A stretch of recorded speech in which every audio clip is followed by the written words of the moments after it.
بسم اللہ الرحمن الرحیم۔ شادی بیاہ، پیدائش اور موت کی تقریبات۔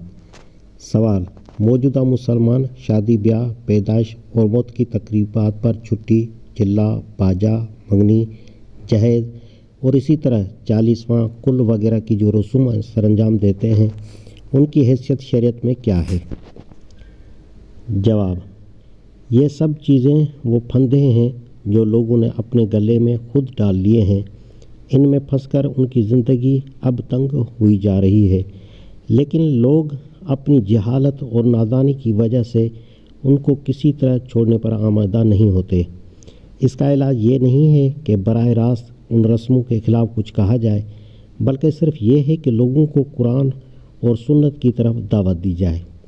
خدا اور رسول اللہ صلی اللہ علیہ وآلہ وسلم کے طریقے پر لوگ آ جائیں تو بڑی خرابیاں بھی دور ہوں گی اور یہ چھوٹی چھوٹی خرابیاں بھی نہ رہیں گی۔